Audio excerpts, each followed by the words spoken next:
Fidèles auditeurs et auditrices, bonjour. Sur les ondes de la RTS Louga FM 88.7, vous êtes à l'écoute de votre émission catholique du dimanche à la paroisse Sainte-Thérèse de l'Enfant Jésus de Louga, intitulée Chrétiens d'aujourd'hui, réalisée et présentée par M. Emmanuel Ngom, avec la participation de Cécile Faye, Louis Tine, Louise Diémé et Boniface Gérard Bandagny. Avec la collaboration technique d'Alun Diop. Adoramus te Domine, nous fléchissons les genoux pour t'adorer. Adoramus te Domine, nous t'adorons, Seigneur notre Sauveur. Certes, la liturgie de ce 18e dimanche du temps ordinaire de l'année B nous révèle la grâce de la providence provenant de l'œuvre d'amour de notre Seigneur. Oui, avec Dieu, l'homme ne manque de rien.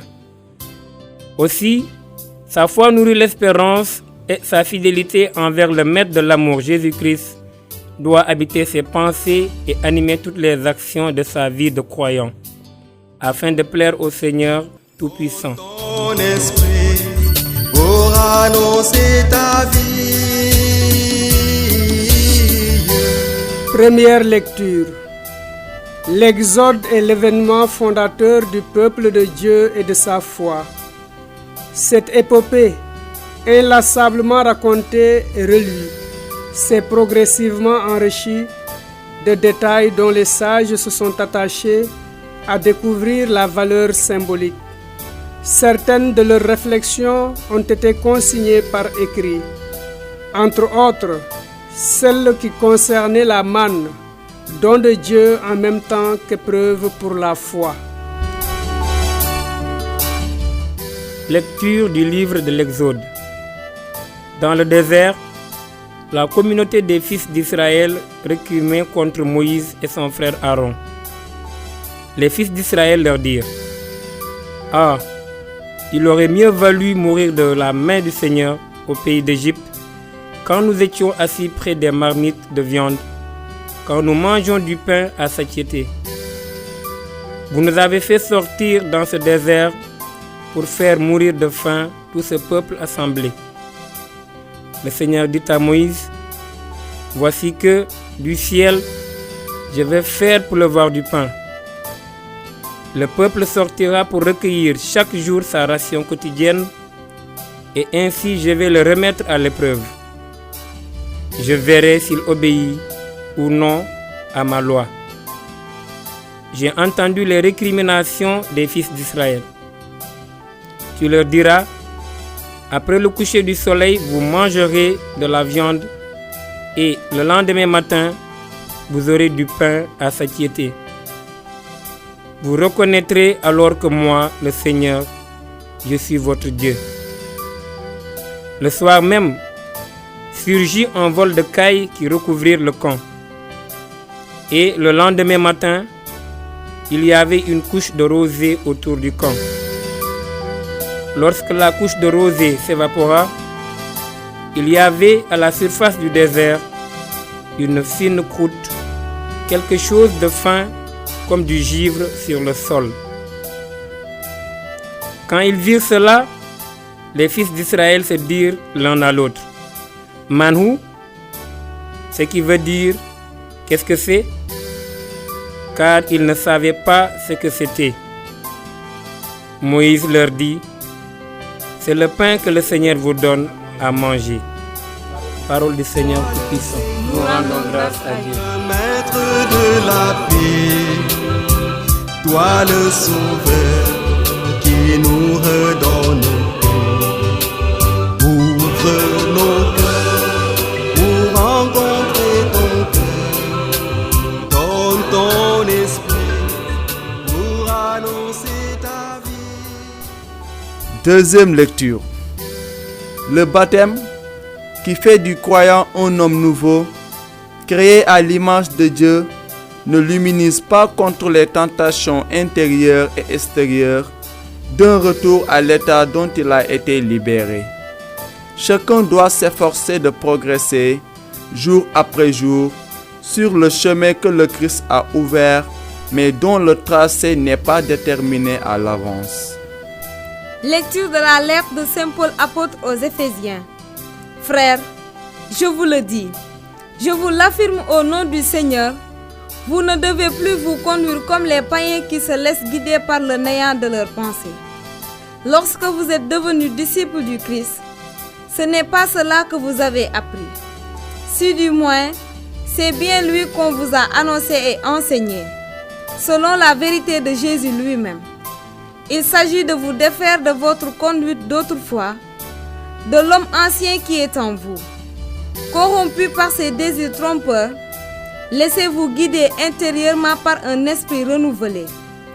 Adoptez le comportement de l'homme nouveau, créé, saint et juste dans la vérité, à l'image de Dieu. Parole du Seigneur Tout-Puissant. Nous rendons grâce à Dieu.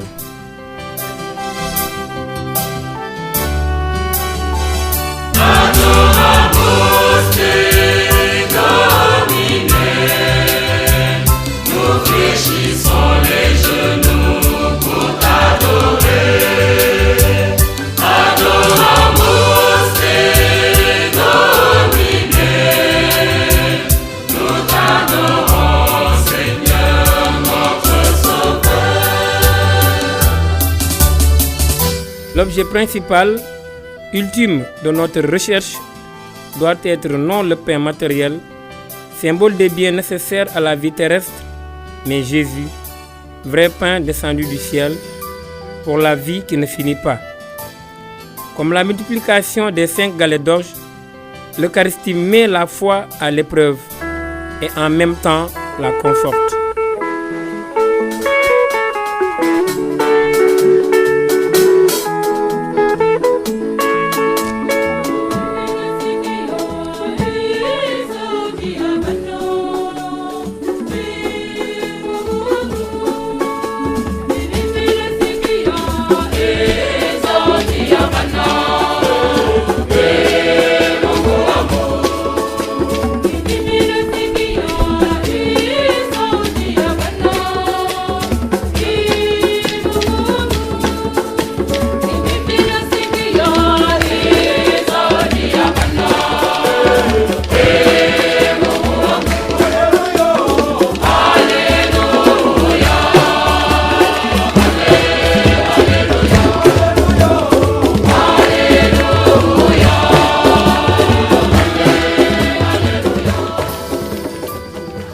Évangile de Jésus-Christ selon Saint Jean. La foule s'était aperçue que Jésus n'était pas au bord du lac, ni ses disciples non plus. Alors, les gens prirent les barques et se dirigèrent vers Capharnaüm à la recherche de Jésus. L'ayant trouvé sur l'autre rive, ils lui dirent : « Rabbi, quand es-tu arrivé ici ?» Jésus leur répondit : « Amen. Amen, je vous le dis, vous me cherchez non parce que vous avez vu des signes, mais parce que vous avez mangé du pain et que vous avez été rassasiés. Ne travaillez pas pour la nourriture qui se perd, mais pour la nourriture qui se garde juste dans la vie éternelle. Celle que vous donnera le Fils de l'homme, lui que Dieu, le Père, a marqué de son empreinte. » Ils lui dirent alors : « Que faut-il faire pour travailler aux œuvres de Dieu ?» Jésus leur répondit : « L'œuvre de Dieu, c'est que vous croyez en celui qu'il a envoyé. » Ils lui dirent alors : « Quel signe vas-tu accomplir pour que nous puissions le voir et te croire ? Quelle œuvre vas-tu faire ? » Au désir, nos pères ont mangé la manne. Comme dit l'Écriture, il leur a donné à manger le pain venu du ciel. Jésus leur répondit : « Amen, amen, je vous le dis. Ce n'est pas Moïse qui vous a donné le pain venu du ciel, c'est mon Père qui vous donne le vrai pain venu du ciel. Le pain de Dieu, c'est celui qui descend du ciel et qui donne la vie au monde. » Ils lui dirent alors : « Seigneur, donne-nous de ce pain-là toujours. Jésus leur répondit, moi, je suis le pain de la vie. Celui qui vient à moi n'aura plus jamais faim. Celui qui croit en moi n'aura plus jamais soif. Acclamons la parole de Dieu. Louange à toi, Seigneur Jésus. Adoramus te, Domine, nous fléchissons les genoux pour t'adorer. Adoramus te, Domine, nous t'adorons, Seigneur notre Sauveur. Fidèles auditeurs, dans le cadre de leur session annuelle permanente, placée sous l'égide de la Commission des moyens de communication sociale de la Conférence épiscopale du Sénégal, une cinquantaine de communicateurs et agents pastoraux catholiques se sont réunis au stade Léopold Sédar Senghor du dimanche 19 au dimanche 26 juillet 2015. La cérémonie officielle a été présidée par son Excellence Monseigneur Benjamin Ndiaye, archevêque de Dakar. À cet effet, voici la prière d'ouverture.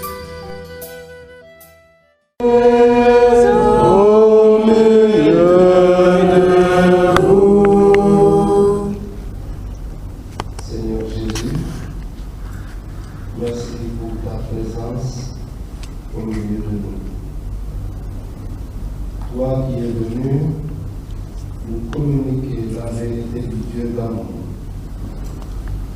sois loué pour toute la pédagogie communicative. Merci d'avoir sillonné les villes et les villages,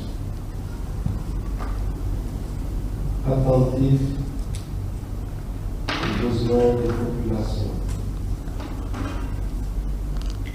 Merci de n'avoir pas retenu captive la parole, mais de l'avoir proposée aux hommes de ton temps. Merci d'avoir su parler un langage imagé pour mieux te faire comprendre, pour dire en mots simples les mystères du royaume. Merci d'avoir accompagné ta parole des signes qui ont donné la nourriture, qui ont apporté la guérison, qui ont donné sens à la vie. Merci de nous rassembler aujourd'hui pour prendre du temps à nous former au service de l'Évangile que tu nous as confié, que nous sachions l'annoncer par les moyens modernes que tu mets à notre service. Merci de nous donner de vivre en toute fraternité et amitié. Merci encore, Seigneur, pour tous ceux qui nous aident et nous aideront à vivre cette session de formation.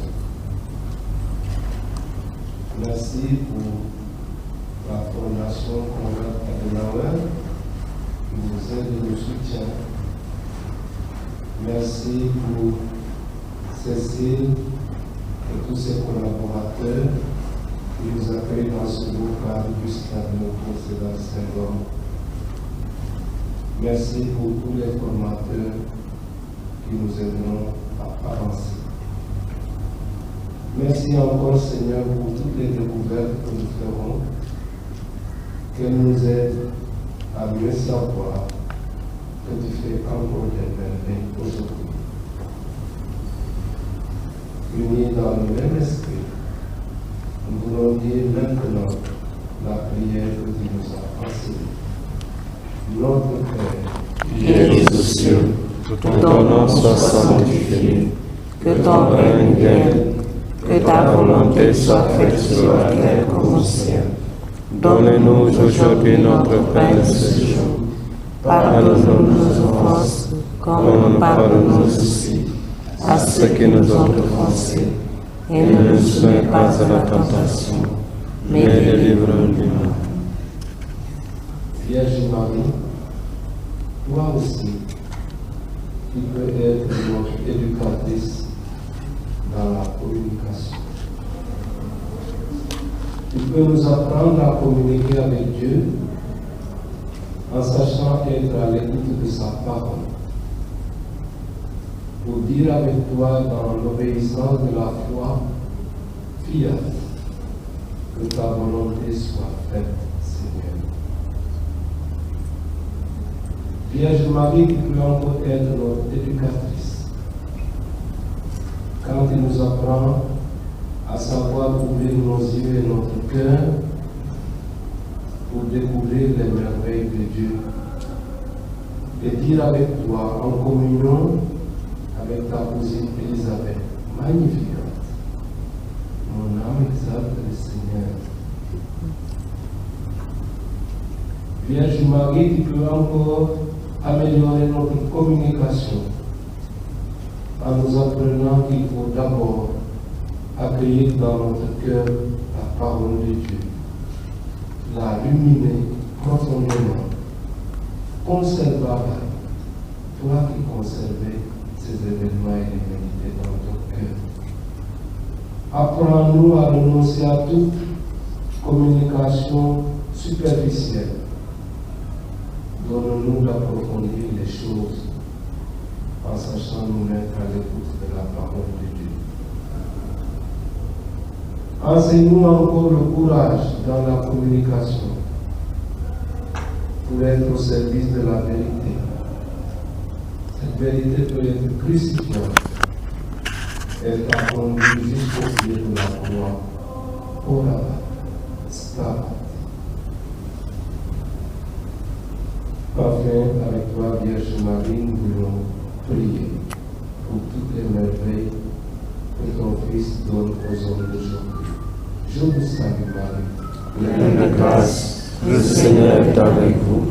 Vous êtes bénie entre toutes les femmes, et Jésus, le fruit de vos entrailles, est béni. Sainte Marie, Mère de Dieu, priez pour nous pauvres pécheurs, maintenant et à l'heure de notre mort. Amen. Participant à la 10e rencontre annuelle des communicateurs catholiques du Sénégal, qui prendra fin samedi 26 juillet 2015 à Dakar, M.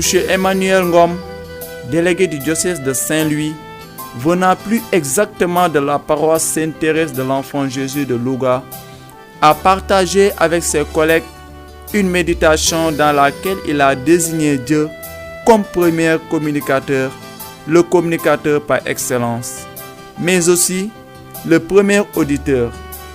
Un autre auditeur aux aguets, selon lui, est Satan. Emmanuel Ngom est animateur à Louga des émissions religieuses catholiques à la RTS 88.7, Chrétien d'aujourd'hui, et à la radio FESFOP FM 94.0, Foi et Espérance. Voici l'intégralité de son partage.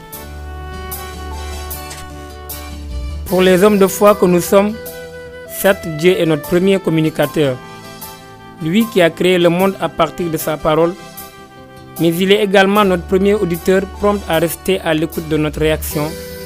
Nous devons nous faire les échos de cette parole. La base de données de cette parole, pour nous fidèles chrétiens, n'est-elle pas l'Écriture sainte, l'Évangile et autres supports variés qui nous rappellent que Dieu créa l'homme à son image, et à son image il le créa, que Marie la Sainte Vierge a accueilli la parole de Dieu, que Saint Joseph s'est soumis au dessein de Dieu, que Sainte Thérèse de Lisieux s'est faite petite pour révéler l'amour.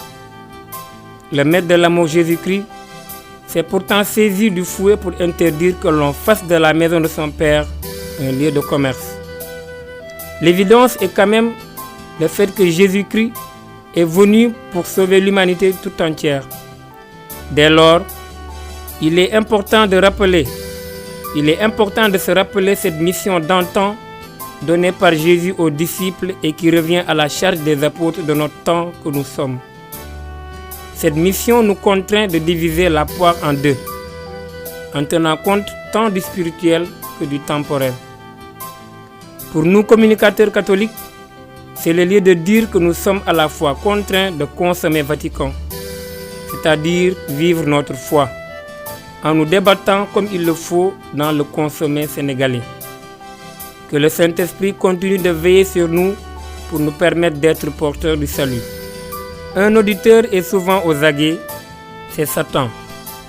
Abbé Roger Gomis, directeur de la communication de l'archidiocèse de Dakar.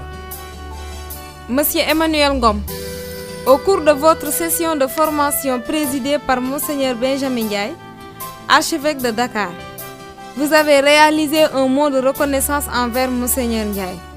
Aujourd'hui, pouvez-vous nous partager à nouveau sur cette antenne votre sentiment exprimé au nom des communicateurs et agents pastoraux?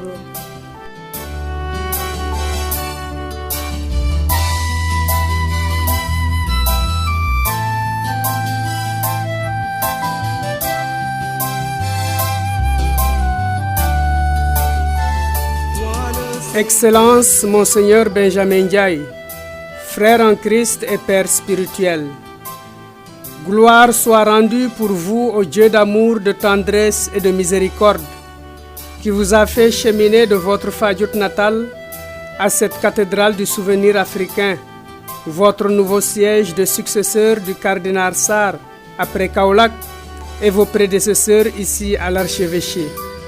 Tout est grâce. Ouvrier inlassable et fervent fidèle au Dieu créateur, serviteur exemplaire à l'image de Jésus-Christ, communicateur par excellence tel Saint Paul, vous demeurez pour nous un véritable pilier de notre foi, parce qu'à la foi, vous avez tant de fois séduit les générations de votre temps, tant de fois émerveillé les sages qui vous ont initiés à la foi chrétienne, tout comme nous pouvons nourrir la certitude que vous en séduirez et en émerveillerez encore tant d'autres au sein des générations futures, car vous regorgez de générosité. Votre sens du partage force notre admiration à votre égard. Nous sommes bien contraints, Monseigneur, de blesser votre modestie et de provoquer une entorse à votre humilité, pour vous dire et vous manifester de la sorte ce sentiment profond qui habille nos pensées et habitent nos cœurs.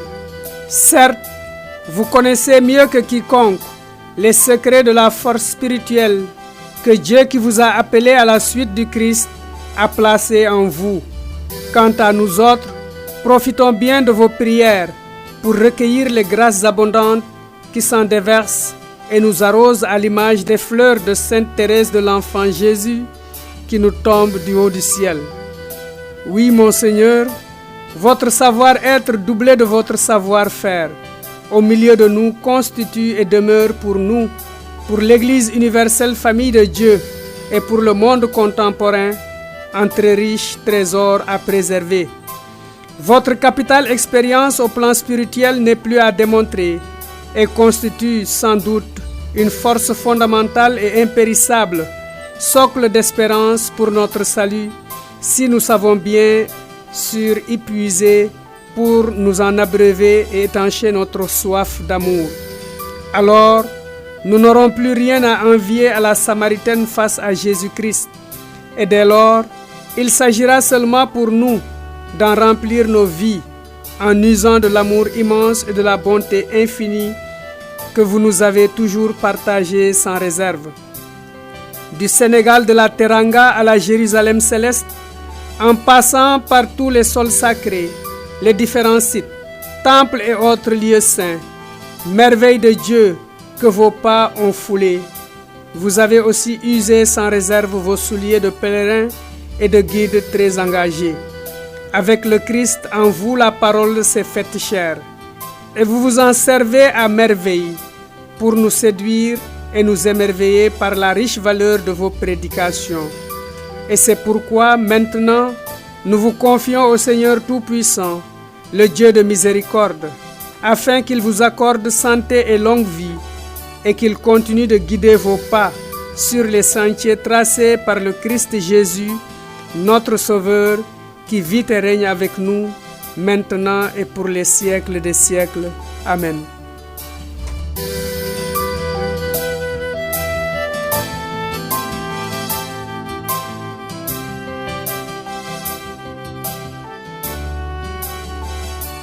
Dans le cadre de leur session annuelle permanente, placée sous l'égide de la Commission des moyens de communication sociale de la Conférence épiscopale du Sénégal, une cinquantaine de communicateurs et agents pastoraux catholiques se sont réunis au stade Léopold Sédar Senghor du dimanche 19 au dimanche 26 juillet 2015. La cérémonie officielle d'ouverture a été présidée par son Excellence Monseigneur Benjamin Ndiaye, archevêque de Dakar, en présence de Madame Cécile Faye, directrice du stade Léopold Sédar Senghor, Abbé Roger Gomis, directeur de la communication à l'archidiocèse de Dakar et directeur de l'office de la communication Oficom, Madame Marie-Louise Diandi, secrétaire générale de la conférence de la Commission des moyens de communication sociale de la conférence épiscopale, Monsieur Pierre Ndiaye, directeur de Mamel Diabot et parrain de l'événement, Madame Bokandé, représentante résidente de la Fondation Konrad Adenauer. À cet effet, voici un extrait de la communication de Monseigneur Ndiaye. Sur la famille au synode romain, par la prière que le pape François nous a proposée en vue de la préparation du synode. Jésus, Marie, Joseph, en vous nous contemplons la splendeur de l'amour véritable. À vous nous nous adressons avec confiance. Sainte famille de Nazareth, fais aussi de nos familles des lieux de communion et des cénacles de prière, des écoles authentiques de l'Évangile et de petites églises domestiques. Sainte famille de Nazareth, que jamais plus dans les familles on fasse l'expérience de la violence, de la fermeture et de la division. Que quiconque ait été blessé ou scandalisé connaisse rapidement consolation et guérison. Sainte famille de Nazareth, que le prochain synode des évêques puisse réveiller en tous la conscience du caractère sacré et inviolable de la famille, sa beauté dans le projet de Dieu. Jésus, Marie, Joseph, écoutez-nous, exaucez nos prières. Amen.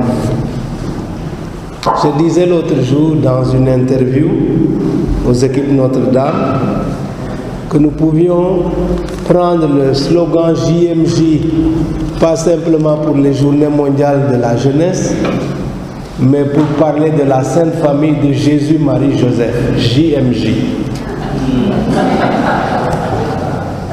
C'est sur convocation du pape François que s'est tenu à Rome du 5 au 19 octobre 2014 un synode extraordinaire sur les défis de la famille dans le contexte de l'évangélisation.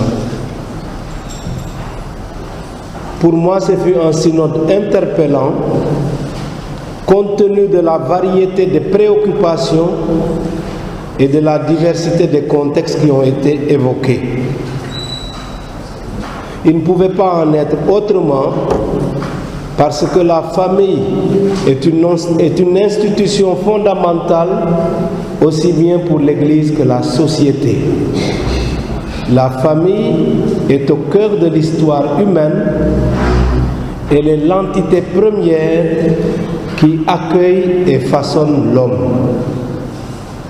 J'ai eu donc la grâce de représenter notre conférence épiscopale à cette rencontre ecclésiale. Vous savez, le principe du synode, on vous envoie toujours ce qu'on appelle les lineamenta, c'est en fait les données de base qui sont communiquées à toutes les conférences avec un questionnaire. Les conférences travaillent ce questionnaire et envoient leur synthèse à Rome.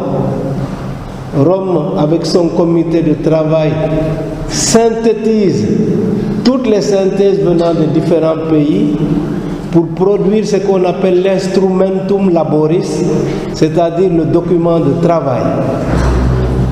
Ce document de travail va aider à orienter le travail même du synode. Au synode, chaque délégué doit intervenir, ce n'est pas facultatif, il doit intervenir. Et il a 3 minutes qui lui sont données pour dire l'essentiel de ce qui préoccupe le milieu, la conférence qu'il représente.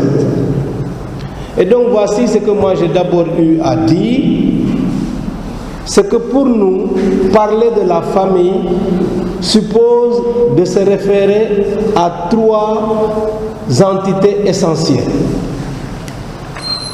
La première entité, c'est que la famille nous fait penser d'abord à la famille divine, la Trinité sainte formée du Père, du Fils et de l'Esprit Saint. Jusqu'à la venue de Jésus, le monothéisme est de rigueur dans la Bible. C'est en fait Jésus qui nous apprend le mystère de la Trinité en parlant de son Père et de l'Esprit Saint. Dieu s'est fait homme en Jésus-Christ pour se rendre proche de nous, et Jésus-Christ nous a enseigné que c'est des liens parfaits d'amour qui unissent le Père, le Fils et l'Esprit Saint. Donc c'est le modèle premier de la famille. Il y a ensuite le modèle de la Sainte Famille avec Jésus, Marie, Joseph, JMJ. C'est le modèle qui invite à prendre appui sur ces saintes icônes de la vie familiale pour se mettre à leur école et apprendre d'elles à cultiver les vertus familiales. Avec Jésus, Marie, Joseph à Nazareth, nous pouvons entrer dans une école de prière, de silence et de travail. Je vous renvoie à un très beau texte que le pape Paul VI, le bienheureux pape Paul VI, a écrit. En fait, c'est une méditation qu'il a faite au cours de son pèlerinage en 1964 à Nazareth. Je dois vous dire que sur la base de ce qui m'anime, cette prière à la Sainte Famille, je la dis tous les jours en pensant à la rencontre du synode. Il y a une troisième référence, c'est la théologie de l'Église Famille de Dieu. Vous savez qu'en 1994, s'est tenu à Rome un synode sur l'Église en Afrique. Et les pères synodaux, la plupart africains, ont pensé que la meilleure manière de traduire le mystère de l'Église chez nous en Afrique, c'était de prendre le modèle familial. Mais on est arrivé quand même à cette clarification importante. Ce n'est pas nos familles qui sont modèles de l'Église, parce qu'on en connaît tous les travers et toutes les difficultés. Mais l'Église du Christ, telle qu'il l'a fondée, fait que les liens qui unissent ses membres sont des liens d'amour, de charité, fondés sur les dons de l'Esprit Saint. L'Église famille de Dieu, en fait, trouve elle-même sa cohésion et sa cohérence dans l'identité trinitaire. Et édifier l'Église famille de Dieu nous appelle justement à dire que ce ne sont pas nos familles qui sont la référence, mais nos familles sont des pâles copies du mystère de la famille trinitaire et aussi du don de la Sainte Famille. Alors pour appuyer cette triple référence à la famille trinitaire, à la Sainte Famille et à l'Église Famille de Dieu, notre conférence épiscopale a proposé qu'on puisse écrire, ils l'ont appelé un petit bréviaire qui aurait pour but d'offrir les rudiments d'une catéchèse familiale. On rêverait donc de pouvoir écrire un petit livre de formation pour toutes les familles, à l'intention des familles. J'espère que ça ne restera pas un vœu pieux. Toujours est-il que, dans l'appropriation même des références que nous avons citées, nous nous sommes interrogés sur quelques défis culturels. Et nous avons aussi encouragé des initiatives et orientations pastorales. Parmi nos défis culturels, nous louons bien le sens de la famille africaine, qui est marquée par l'amour et le respect de la vie, la solidarité et l'entraide. Mais nous reconnaissons que même nos familles africaines doivent opérer de nécessaires conversions pour épouser l'idéal du mariage chrétien et de la famille comme église domestique. Je vais vous donner un exemple vécu.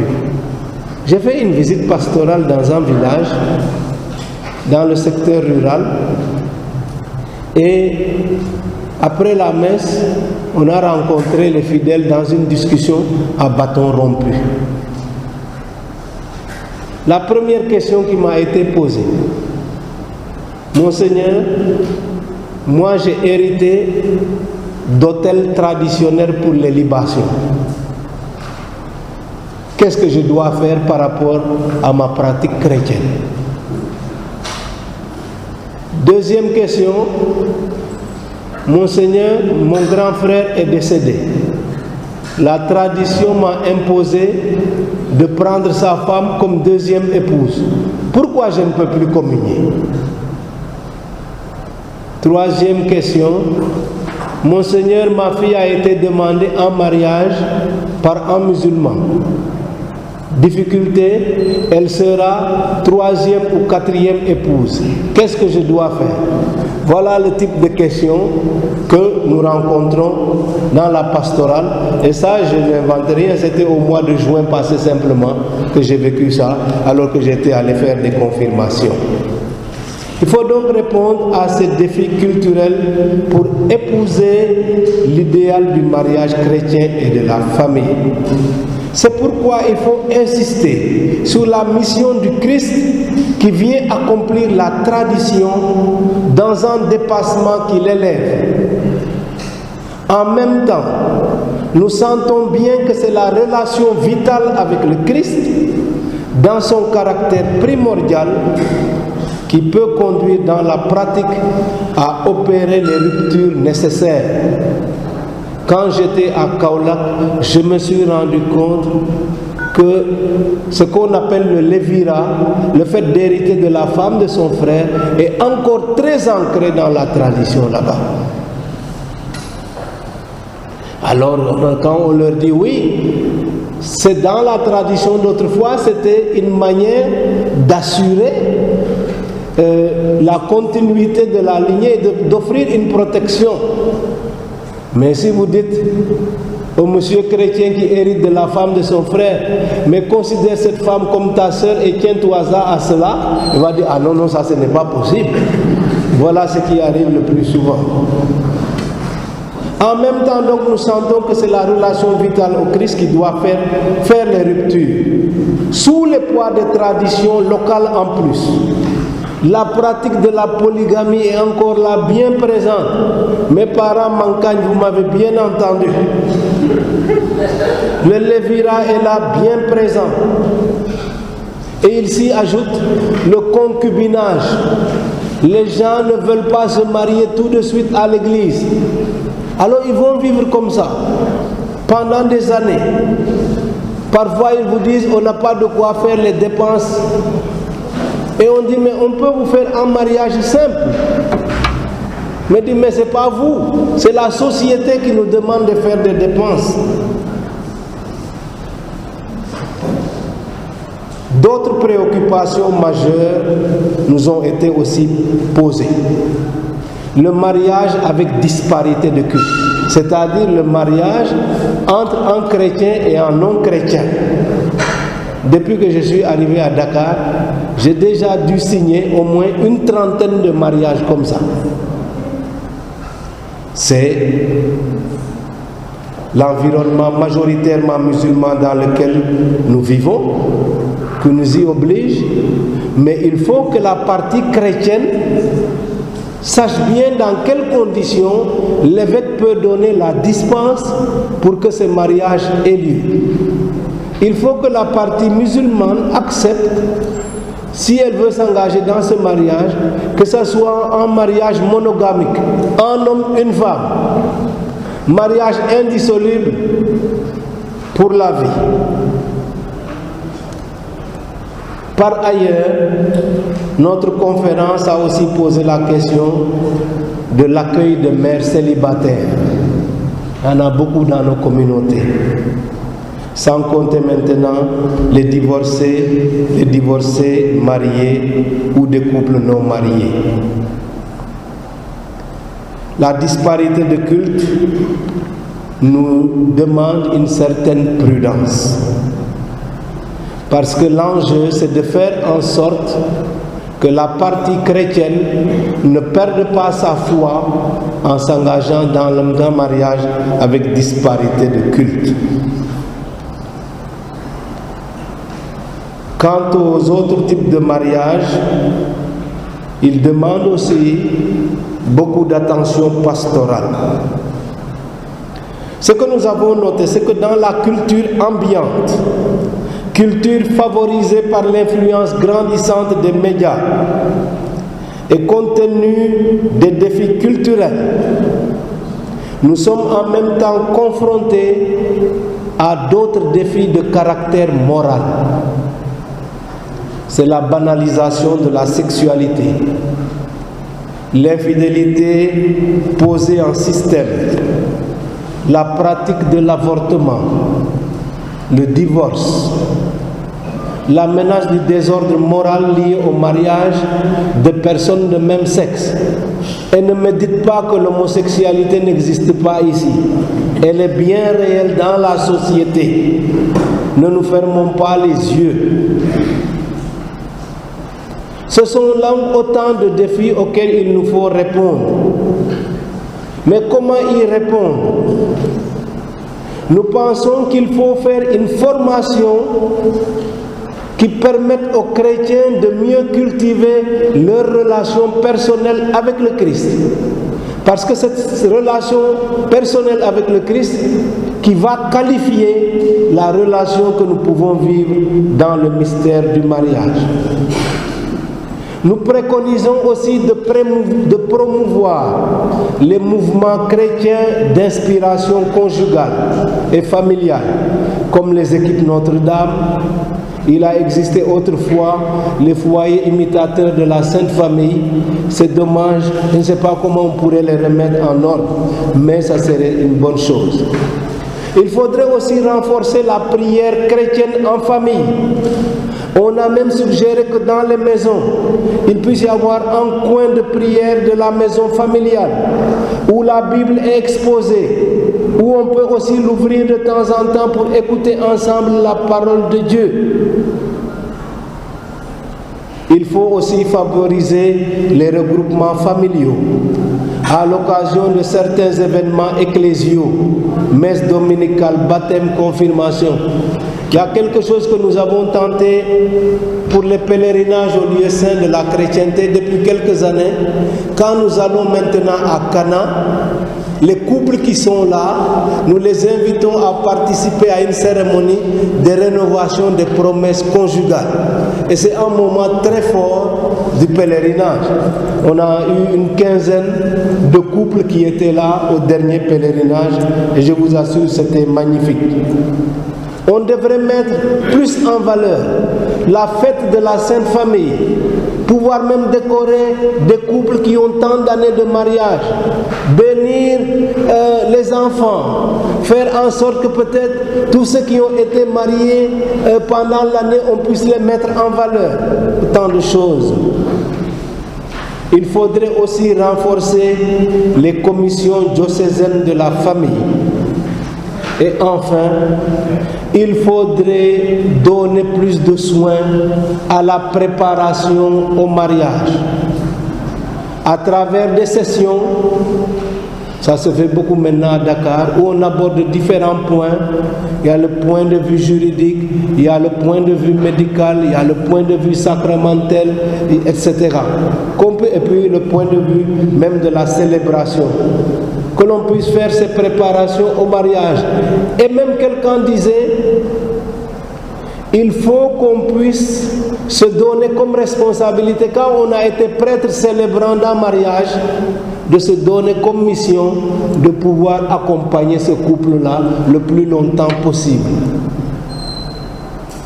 Alors le synode s'est donc passé, c'était un merveilleux synode qui a commencé le samedi 4 octobre par une belle veillée place Saint-Pierre.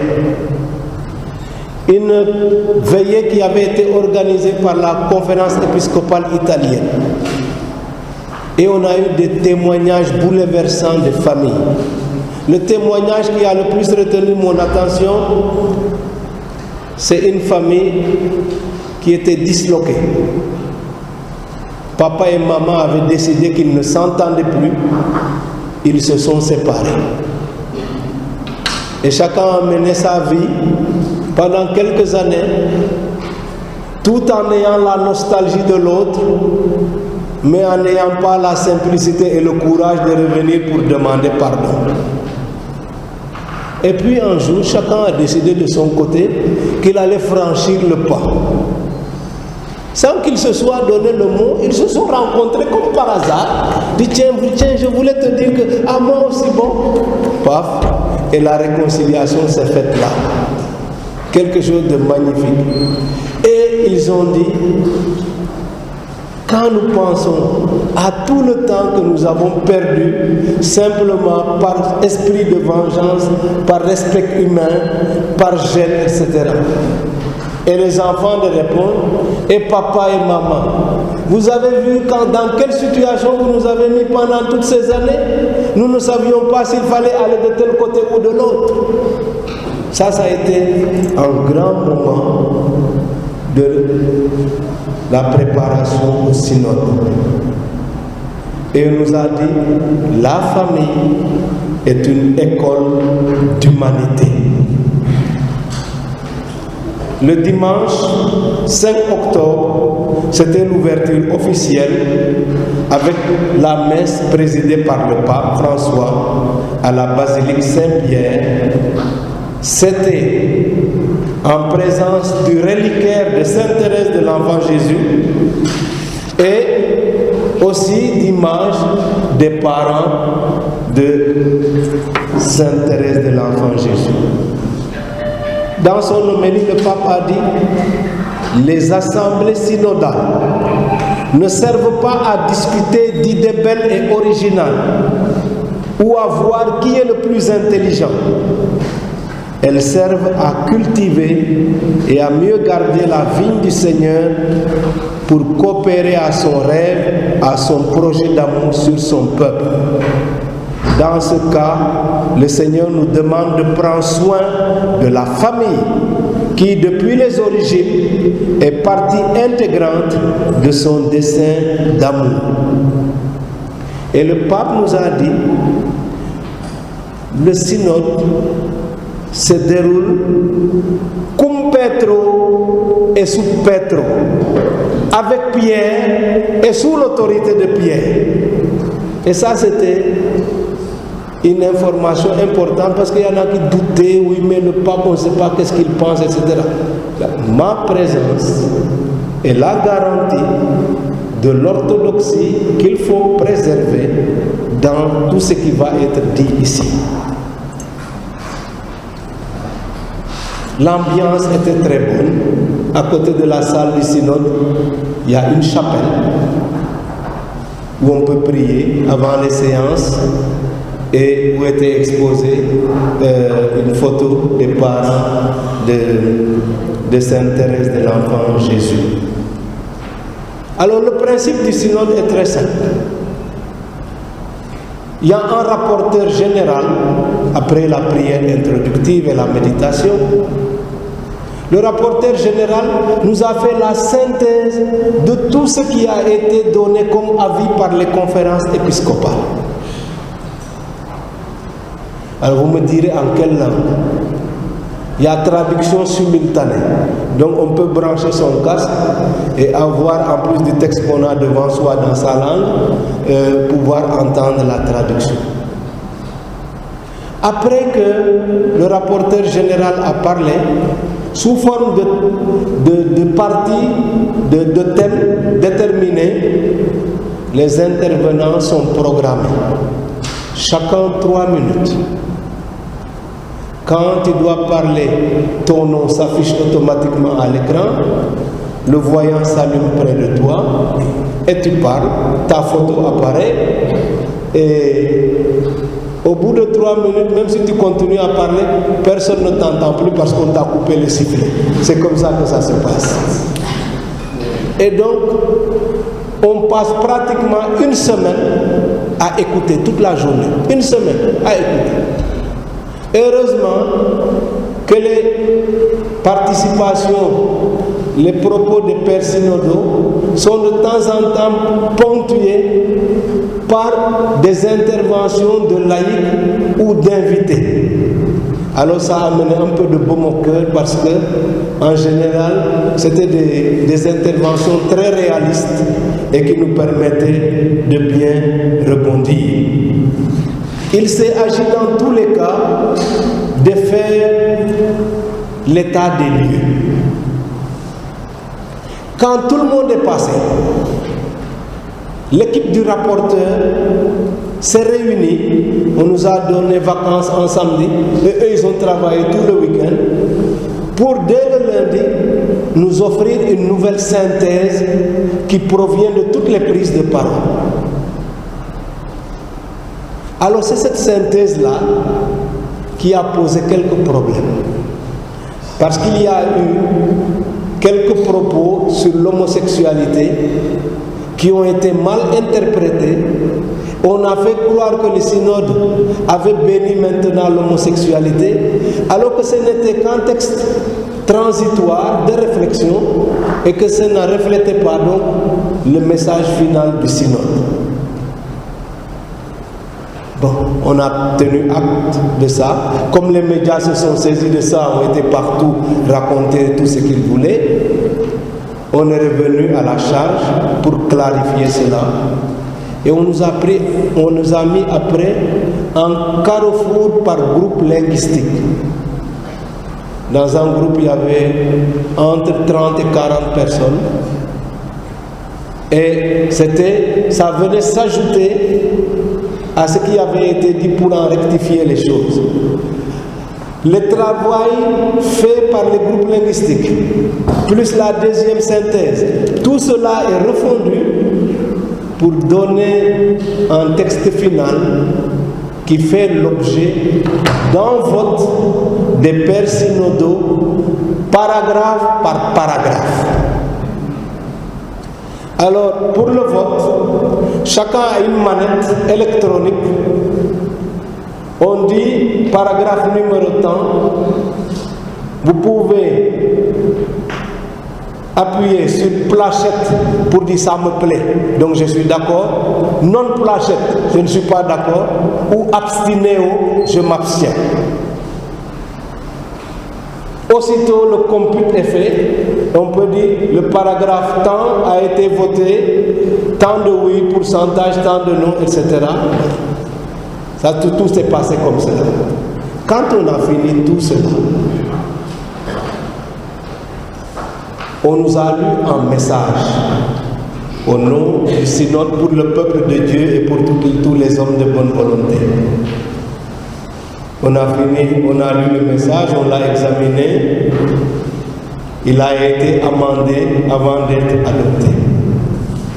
Puis on a cru qu'on allait finir, le pape s'est levé, nous aussi on s'est levé, croyant que c'était terminé. Le pape dit asseyez-vous. Et il a parlé encore 20 minutes. Il dit bon, maintenant que je vous ai écouté, je vais vous mettre en garde contre 5 tentations. Il a dit, attention, première tentation, la tentation du raidissement hostile. C'est-à-dire le fait de vouloir s'enfermer dans la lettre, à l'intérieur de la loi, avec la certitude de ce que nous connaissons et non de ce que nous devons apprendre. Et il dit, au temps de Jésus, c'était la tentation des zélotes, des scrupuleux, des impatients. Deuxième tentation, dit-il, attention à la tentation du bonisme destructeur, qui au nom d'une miséricorde traîtresse, met un pansement sur les blessures sans d'abord les soigner, qui traite les symptômes et non les causes et les racines. Il dit c'est la tentation des timorés et aussi de ceux qu'on nomme les progressistes et les libéraux. Tentation existante aussi. Troisième tentation, il dit la tentation de transformer la pierre en pain pour rendre un jeûne long, pesant et douloureux, et aussi de transformer le pain en pierre et de la jeter contre les pécheurs, les faibles, les malades. C'est-à-dire, c'est de faire peser sur les autres un fardeau insupportable. Il dit quatrième tentation, la tentation de vouloir descendre de la croix pour contenter les gens. De ne pas rester à accomplir la volonté de Dieu, de se plier à l'esprit du monde, au lieu de le purifier et de le plier à l'esprit de Dieu.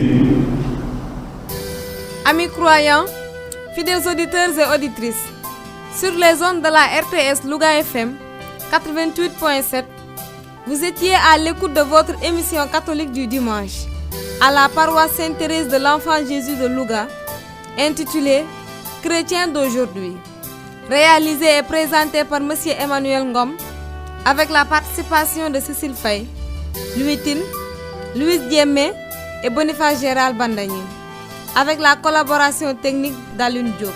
À tous, bon dimanche et sainte semaine dans le Seigneur.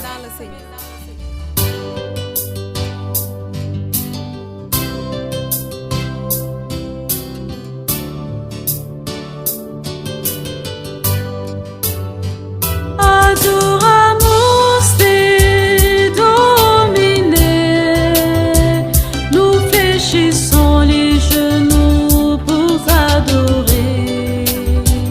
Adoramus te Domine, nous t'adorons Seigneur notre Sauveur. Adoramus te Domine, fléchissons les genoux pour t'adorer. Adoramus te Domine, nous t'adorons Seigneur notre Sauveur. Toi le Seigneur, le maître de l'histoire, toi le Sauveur qui nous redonne espoir. Ouvre nos cœurs pour rencontrer ton cœur. Donne ton esprit pour annoncer ta vie.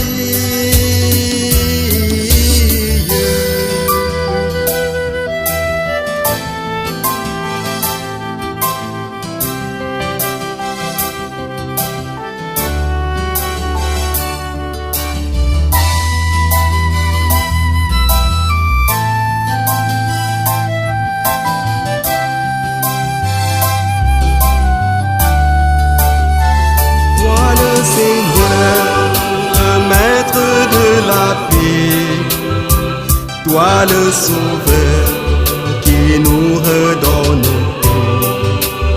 Ouvre nos cœurs pour rencontrer ton cœur. Donne ton esprit pour annoncer ta vie.